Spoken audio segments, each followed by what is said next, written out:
Once again, it is November 30th, 2016, and the reason why I'm doing another video today is I'm thinking to myself, wow, the people of this world at the UN just won't quit. No sooner than Russia did their little thing with the Palestinian Recognition Day, or whatever the heck the National Day of Solidarity with the Palestinian people. There is no such thing as the Palestinian people. That is a lie on its face. But no sooner than I go and upload a video about what Russia did, here comes the UN General Assembly today, voting overwhelmingly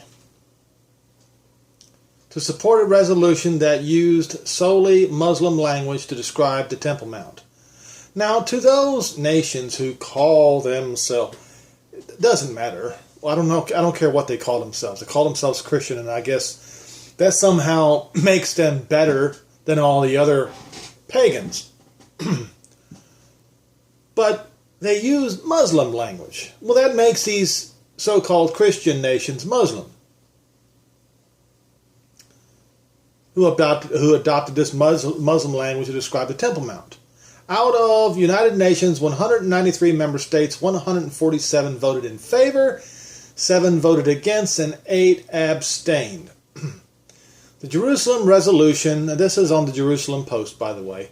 The Jerusalem Resolution was one of 6 resolutions condemning Israel and supporting the Palestinians that the General Assembly approved on Wednesday as a part of the special annual session for the International Day of Solidarity with the Palestinian people, with the Fakestinian people, which began on Tuesday. Now remember, it's the Fakestinians who are committing the terrorist attacks. It is the Fakestinians who are trying to burn Israel out. Just a couple of days ago, and yet the United Nations, I guarantee you, if the Fakestinians had ovens running and were throwing Jews in them, the UN would still back the Fakestinians against Israel. All the European member states present in the room voted in favor of the resolution. Countries such as France, Italy, Germany, and the United Kingdom. And I just want to, on a side note, mention that those of you who subscribe, whatever, to the British Israel philosophy, you need to understand one thing. The British crown is Roman.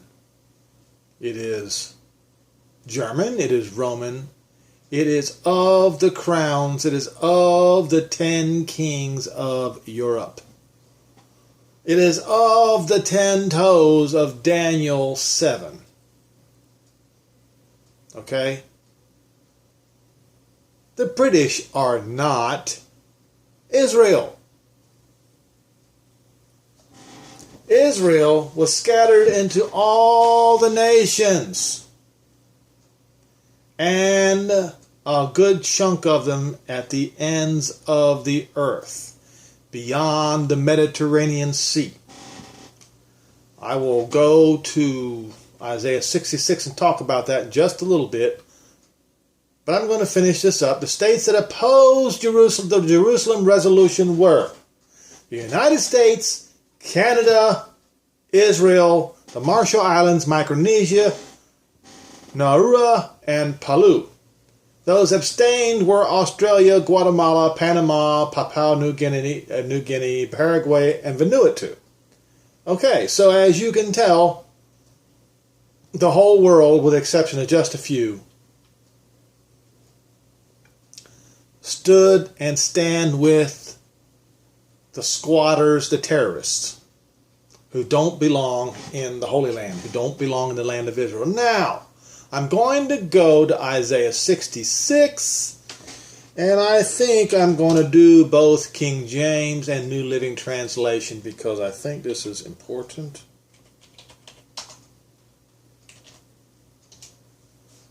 All right.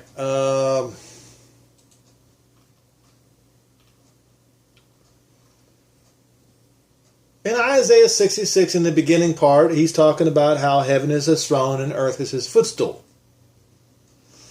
And he continues down, rejoice with Jerusalem. And everybody focuses on this part, rejoice with Jerusalem before she travails, before she brought forth her pain came. She was delivered of a man-child who has heard such thing. And they attribute it to 1948 when Israel became a nation. Okay? Starting in verse 15, it talks about his final words against the wicked, the judgment. For behold, Jehovah will come with fire and with his chariots like a whirlwind, to render his anger with fury and his rebuke with flames of fire. For by fire and by his sword will Jehovah try all flesh. And the slain of Jehovah shall be many. Who are they he's going to slay? The Gentiles, the pork eaters and the rat eaters, is how he describes them. Well, the pork eaters are the sons of Japheth mostly, and the rat eaters, well, you can figure that out for yourself. African continent and some others. They all shall be consumed together. Verse 18, speaking of the Gentiles again, for I know their works and their thoughts, and it shall come that I will gather all these nations and tongues, and they shall come and see my glory. Now religious people will say, pious, whatever you want to call these people, will say, oh, they're going to see this great, wonderful light, and that the Lord is going to bestow upon them. Let me tell you what they're going to see. They're going to see a very angry, full of wrath, Jehovah, striking them with the sword and with fire. That's what they're going to see. His glory. And many will be dead because of his glory. Now, keeping that in mind, and I will set a sign among them. Yes, the Gentiles who were invading Israel and who were most unfortunate enough to see his glory. And I will send those that escape of them. Yes, of that crowd. Oh, there's going to be a few escapees. Yes, there will. Unto the nations. So, they're going to be sent back home and sent back to all the nations around the world. Beginning with Tarshish. Yes, Tarshish. Pul, that would be Libya. And Lud, that would be Lydia. Lydia would be western part of Turkey onward, so to speak. But not, it begins with the western part of Turkey, not the eastern part. Those that draw the bow to Tubal, that's up toward Russia area, and Greece. Yavan is Greece. To the coastlands afar off that have not heard of my fame. What in the world is that? That fame he's talking about, that is the day Jehovah became famous instantly throughout much of the world. But there's a part of the world that didn't see this. Why? Because they're on the other side of the world. They were not physically exposed to the wrath of Jehovah when he beat down the nations on that particular day. Neither have seen my glory. Here we go with this word glory again. So they were not injured, they were not hurt by Jehovah's glory because they're on the other side of the earth. And those that escaped from that wrath, they shall declare my glory among the Gentiles, and they will bring all your brethren, Israel, for an offering unto Jehovah out of all these nations upon horses and in chariots, including motorized chariots, and in litters and upon mules and upon swift beasts to my holy mountain Jerusalem. I will stop there and I will go to New Living Translation to prove my point.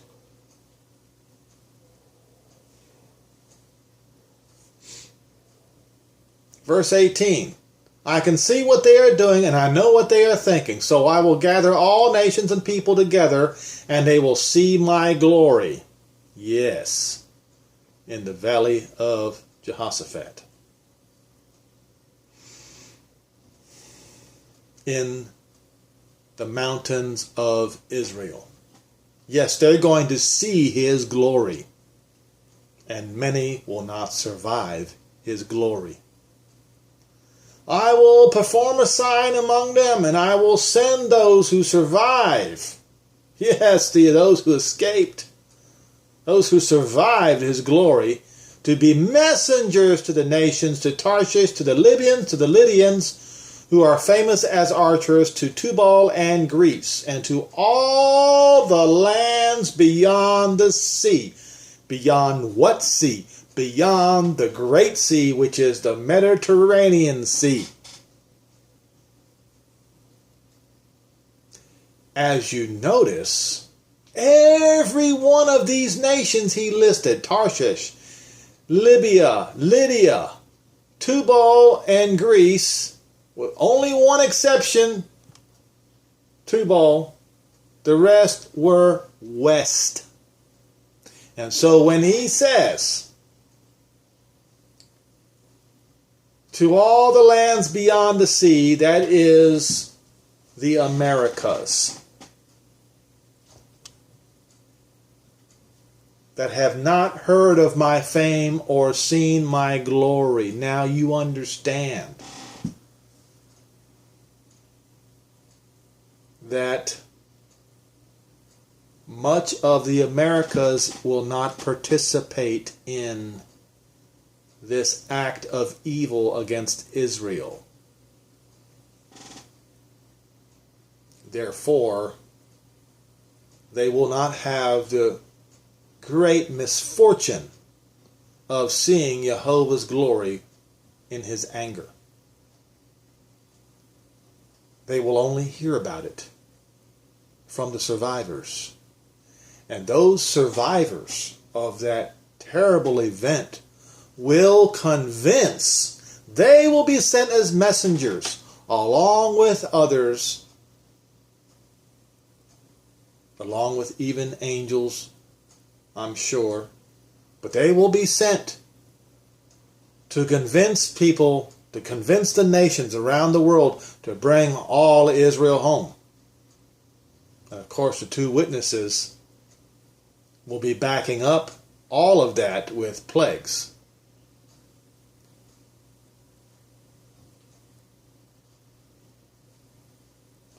And Jehovah is going to force these nations as a memorial.